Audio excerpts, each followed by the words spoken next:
રાધે કૃષ્ણ મિત્રો, આપણી ચેનલ વ્રત સાધનામાં આપનું સ્વાગત છે. મિત્રો, આજે આપણે આ વિડીયોમાં દશામાનું વ્રત ક્યારે શરૂ થાય છે અને ક્યારે પૂર્ણ થાય છે, સાથે સાથે આ વ્રતની પૂજા વિધિ અને મા દશામાની વાર્તા વિશે જાણીશું. ગુજરાતમાં શ્રદ્ધાળુ દ્વારા ઉજવવામાં આવતા દશામા વ્રતનો પ્રારંભ નજીક આવી રહ્યો છે. પરંપરાગત ગુજરાતી કેલેન્ડર મુજબ આ વ્રત અષાઢ વદ અમાસથી શરૂ થાય છે અને 10 દિવસ સુધી ચાલે છે. આ વર્ષે દશામાના વ્રતનો પ્રારંભ 24 જુલાઈ 2025ના રોજ શરૂ થશે અને તેની પૂર્ણાહુતિ 2 ઓગસ્ટ 2025ના રોજ થશે. દશામા વ્રત ખાસ કરીને મહિલા શ્રદ્ધાળુઓ દ્વારા 10 દિવસ સુધી શ્રદ્ધાપૂર્વક રાખવામાં આવે છે. આપણી સંસ્કૃતિમાં અષાઢ માસનો અડધો ભાગ વીતી જાય એટલે વિવિધ વ્રતોની ઉજવણી શરૂ થઈ જાય છે. અષાઢ માસની અમાસ, જેને દિવાસો તરીકે પણ ઓળખવામાં આવે છે, તે દિવસથી દશામાના વ્રતનો પ્રારંભ થાય છે. માન્યતા છે કે દશામાં ભક્તોની દશા સુધારે છે અને તેમને સુખ સમૃદ્ધિ પ્રદાન કરે છે. આ વ્રત મુખ્યત્વે અખંડ સૌભાગ્યવતી સ્ત્રીઓ દ્વારા કરવામાં આવે છે. વ્રતના 10મા અને અંતિમ દિવસે શ્રદ્ધાળુઓ દ્વારા રાત્રે જાગરણ કરવામાં આવે છે અને વહેલી સવારે દશામાની મૂર્તિનું પાણીમાં વિસર્જન કરવામાં આવે છે, જે વ્રતની પૂર્ણાહુતિ સૂચવે છે. આ વ્રત દરમિયાન ભક્તો દશામાની પૂજા અર્ચના કરી, કથા સાંભળી અને વિશેષ ભજનો ગાઈ ભક્તિપૂર્વક 10 દિવસ પસાર કરે છે. દશામાના આશીર્વાદ પ્રાપ્ત કરવા અને સુખી જીવનની કામના માટે આ વ્રતનું વિશેષ મહત્વ છે. મિત્રો, દશામાં કોણ છે? તો કે પૌરાણિક માન્યતાઓ અનુસાર દશા માતા દેવી પાર્વતીનું સ્વરૂપ માનવામાં આવે છે. દશા માતાનું વ્રત મુખ્યત્વે કુટુંબમાં સુખ શાંતિ, સમૃદ્ધિ અને સારા સ્વાસ્થ્ય માટે કરવામાં આવે છે. તેમજ અનિચ્છનીય ગ્રહ દોષ અને નકારાત્મક પરિસ્થિતિઓથી બચવા માટે પણ આ વ્રત મહત્વનું છે. આ દિવસો દરમિયાન સ્ત્રીઓ ઉપવાસ રાખીને દશા માતાની અને પીપળાના વૃક્ષની પૂજા કરે છે. ખાસ પૂજાનો દોરો પણ ગળામાં ધારણ કરવામાં આવે છે, જે શુભતાનું પ્રતીક માનવામાં આવે છે. આ સમગ્ર વિધિ દ્વારા મહિલાઓ પરિવાર માટે સૌભાગ્ય, શાંતિ અને સુખ સમૃદ્ધિની કામના કરે છે. દશા માતાના વ્રત દરમિયાન દશા માતાની પૂજા વિધિનું વિશેષ મહત્વ હોય છે. આ પૂજામાં મુખ્યત્વે પીપળાના વૃક્ષની પૂજા ભગવાન વિષ્ણુના રૂપમાં કરવામાં આવે છે, જે સૌભાગ્ય અને સમૃદ્ધિ પ્રદાન કરનાર છે. દશામા વ્રતના દિવસે સૌભાગ્યવતી સ્ત્રીઓ કાચા સૂતરના 10 તાતણા લે છે. આ તાતણામાં 10 ગાંઠો બાંધવામાં આવે છે અને પીપળના વૃક્ષની પ્રદક્ષિણા કરતી વખતે તેને વૃક્ષ પર બાંધવામાં આવે છે. પીપળના વૃક્ષની પૂજા કર્યા પછી ભક્તો વૃક્ષ નીચે બેસીને નળ દમયંતીની કથાનું શ્રવણ કરે છે, જે આ વ્રતનો અભિન્ન અંગ છે. આ ઉપરાંત આ દિવસે ઉંબરાના વૃક્ષની પણ પૂજા કરવામાં આવે છે. દશામાં વ્રત કરનારી સ્ત્રીઓ આ દિવસે ઉપવાસ રાખે છે અને એક જ સમયે ભોજન ગ્રહણ કરે છે. ભોજનમાં મીઠાનો ઉપયોગ ટાળવામાં આવે છે. વ્રતધારીઓએ એ વાતનું ખાસ ધ્યાન રાખવું જોઈએ કે દશામાં પૂજાના દિવસે બજારમાંથી કંઈ પણ ન ખરીદવું પડે. તેથી પૂજા સંબંધિત તમામ જરૂરી સામગ્રી એક દિવસ અગાઉથી જ લાવી રાખવી જોઈએ. દશામાનું વ્રત અષાઢ વદ અમાસથી શરૂ થાય છે. પ્રાતઃકાળે સ્નાન કરી, ધૂપ દીવો કરી શ્રદ્ધાપૂર્વક દશામાની કથા સાંભળવી, 10 દિવસ સુધી નકોરડા ઉપવાસ કરવા, માટીની સાંઢળી બનાવી તેનું પૂજન કરવું, 10મે દિવસે એ સાંઢળીને નદીમાં પધરાવવી, 5મા વર્ષે વ્રતનું ઉજવણું કરવું, યથાશક્તિ સોનું, ચાંદી કે પંચધાતુની સાંઢળી બનાવરાવવી, બ્રાહ્મણને દાનમાં આપવી, વસ્ત્રદાન કરવું, દક્ષિણા આપવી. ભક્તિભાવપૂર્વક દશામાનું વ્રત કરનારને સુખ શાંતિ અને સમૃદ્ધિ જળવાઈ રહે છે. આ વ્રત મહિલાઓ સંપૂર્ણ 10 દિવસ સુધી રાખે છે. દશામાનું વ્રત કરવાથી ગરીબને ધન મળે છે, વાંજ્યાના ઘરે પારણું બંધાય છે, રોગીને નિરોગી કાયા મળે છે. આ વ્રત વચ્ચે વચ્ચે છોડી શકાય નહીં. આમ કરવું અશુભ માનવામાં આવે છે. મિત્રો, આ વિડીયોને લાઈક, શેર અને કમેન્ટ કરી અમારી ચેનલ વ્રત સાધનાને સબસ્ક્રાઈબ કરી લેજો, જેથી કરીને આવનારા નવા વિડીયોની માહિતી આપ સુધી તુરંત પહોંચી શકે. ધન્યવાદ. મિત્રો, હવે આપણે દશામાના વ્રતની વાર્તા સાંભળીએ. સુવર્ણપુર નગરીમાં અભયસેન નામ ઘણો જ ગર્વિષ્ઠ રાજા રાજ કરતો હતો. નગરની સમૃદ્ધિનો પાર ન હતો. રાજાની ગુણિયલ, સંસ્કારી અને અતિ સુશીલ તથા રૂપવતી રાણીનું નામ અનંગસેના હતું. રાણી ઘણી જ નમ્ર અને ધર્મિષ્ઠ હતી. એ ઘણીવાર રાજાને અહંકાર ન કરવા સમજાવતી, પરંતુ રાજા એની વાત કદી ન સાંભળતો. એક દિવસ રાજમહેલના ઝરૂખે બેઠેલી રાણી નદીના કિનારે સ્ત્રીઓને વ્રત કરતી જોઈ રહી હતી.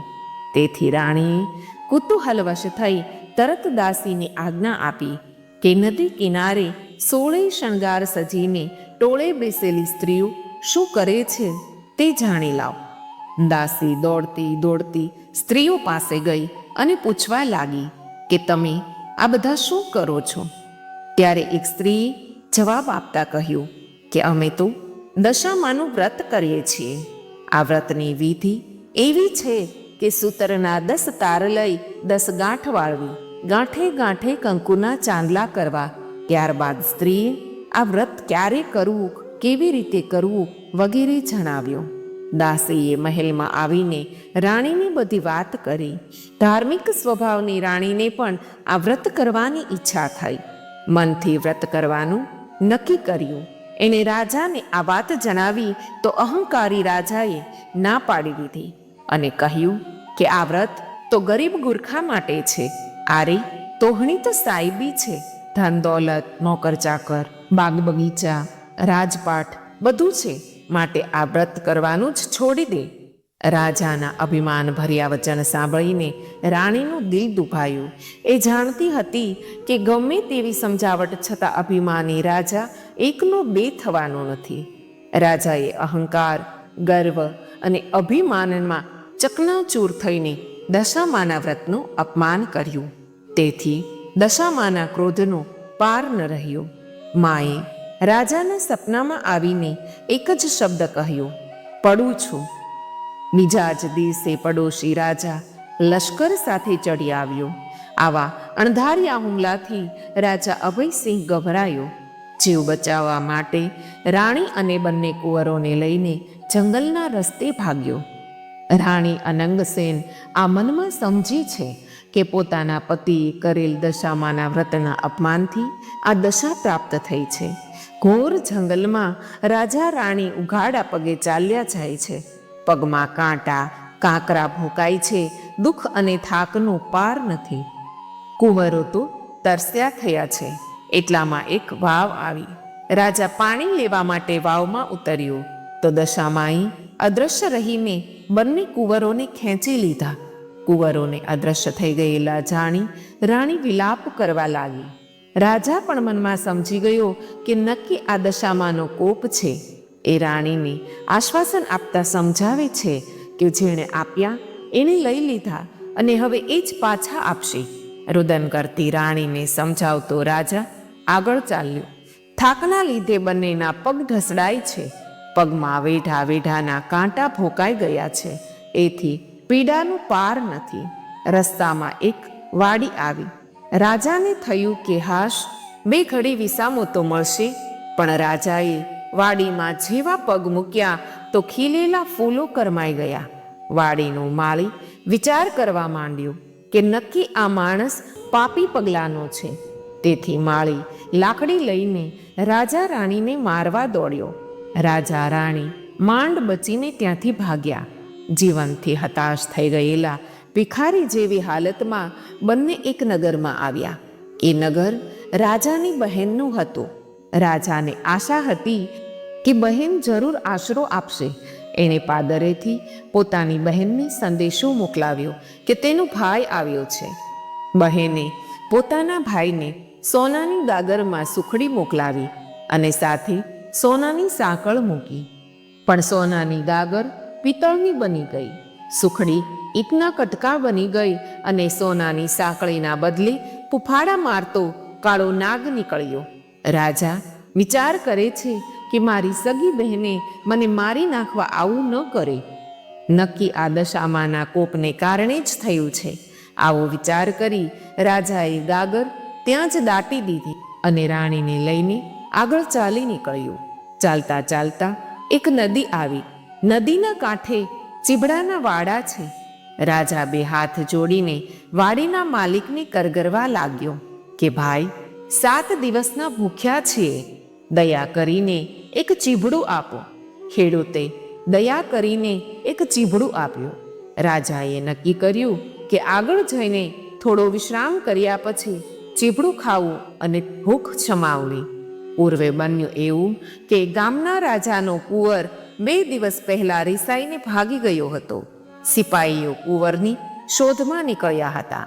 દશામાના કોપના કારણે રાજાના હાથમાં જે ચીબડું હતું તે કુંવરનું માથું બની ગયું અને માથા ઉપર નજર પડતા જ સિપાહીઓએ દોડીને રાજા અભયસેનને પકડી લીધો. દોરડાથી બાંધીને લાતો મારતા નગરમાં લઈ ગયા. નગરના રાજાને બધી વાત કરી. રાજાએ પોતાના કુંવરની હત્યા કરવા બદલ અભયસેનને કાળકોટડીમાં હુકમ આપી બંદીખાનામાં નખાવી દીધો. રાજા વગર વાંકે કેર થયો. તેથી રાણી અનંગસેના પર દુઃખનો પહાડ તૂટી પડ્યો. એ રોજ જંગલમાં જતી, લાકડાનો ભારો લઈ આવતી, એ વેચીને જે પૈસા મળે એમાંથી પેટનો ખાડો પૂરતી. આમ દિવસો પસાર થવા લાગ્યા. અષાઢ મહિનો આવ્યો. અનંગસેનાએ અષાઢની અમાસે એટલે કે દિવાસાના દિવસે દશામાનું વ્રત શરૂ કર્યું. દશામા વ્રતના 10 દિવસ નકોરડા ઉપવાસ કર્યા અને માની ભક્તિ કરી. રાણી અનંગસેનાની અપાર ભક્તિ જોઈ દશામાનો કોપ શમી ગયો. માએ રાણીને આશીર્વાદ આપતા કહ્યું કે કાલે તને તારો પતિ પાછો મળશે. એ જ રાત્રે દશામાએ નગરના રાજાને સ્વપ્નમાં જઈ આદેશ આપ્યો કે તે નિર્દોષ માણસને કેદમાં પૂર્યો છે. તારો કુંવર તો એના મોસામાં લીલા લહેર કરે છે. સવારે પાછો આવી જશે. સવાર પડતા જ દશામાની કૃપાથી કુંવર પાછો આવી ગયો. રાજાએ જાતે જઈને અભયસેનને બંદીખાનામાંથી મુક્ત કરી ક્ષમા માગી. એટલું જ નહીં, ખૂબ ધન પણ આપ્યો. રાજા રાણી રથમાં બેસીને સુવર્ણપુર આવવા નીકળ્યા. રસ્તામાં બહેનનું નગર આવ્યું. રાજાની પેલી ગાગર સોનાની બની ગઈ હતી. ગાગરમાં સોનાની સાંકળ અને સુખડી હતી. આટલામાં બહેન પણ આવી અને આગ્રહ કરીને ભાઈ ભાભીને ઘરે લઈ ગઈ. 2 દિવસ રોકાઈને રાજા રાણી આગળ ચાલ્યા. એટલામાં રસ્તામાં વાવ આવી. જોયું તો વાવના કાંઠે દશામાં વૃદ્ધ ડોશીનું રૂપ ધારણ કરીને ઊભા છે. બંને કુંવરો એમની આંગળી પકડીને ઊભા છે. રાજા રાણી તરત માતાજીને ઓળખી ગયા અને લાકડીની જેમ માના પગમાં પડ્યા. દશામાએ અસલ સ્વરૂપમાં આવી દર્શન આપતા કહ્યું, હે રાજા, તે અભિમાન આણીને મારા વ્રતનું અપમાન કર્યું હતું. તેથી તારા પર હું કોપાયમાન થઈ હતી. પણ હવે તારો ગર્વ ગળી ગયો છે. વળી તારી રાણીએ ભાવથી મારું વ્રત કર્યું છે. તેથી હું પ્રસન્ન છું. તારું રાજ તને પાછું મળી જશે. માં કરતો રાજા અભયસેન દશામાના પગમાં આળોટી પડ્યો અને બોલ્યો કે માં, હે માં, કળિયુગમાં તમારી કારમી કસોટીમાંથી કોઈ પાર ઉતરી નહીં શકે, માટે આવો કોપ કદી ન કરશો. દશામાં મીઠું મધુર હાસ્ય વેરતા બોલ્યા, તારી વાત કબૂલ કરું છું. કળિયુગમાં જે કોઈ મારી કથા સાંભળશે કે સંભળાવશે તેની દશા સદા સારી રહેશે. આમ કહી દશામાં અદ્રશ્ય થઈ ગયા. રાજા રાણી બંને કુંવરો સાથે પોતાના રાજ્યમાં આવ્યા. અભયસેનના સેનાપતિએ પલોશી રાજાને હરાવીને રાજ પાછું મેળવ્યું હતું. રાજા રાણી આનંદપૂર્વક દિવસો પસાર કરવા લાગ્યા. હે દશામાં, જેવા તમે રાજા રાણીને ફળ્યા તેમ આ વ્રત કરનાર સર્વને ફળજો. બોલો દશામાત કી જય. મિત્રો, આ વિડીયોને સંપૂર્ણ સાંભળવા માટે આપનો ખૂબ ખૂબ આભાર.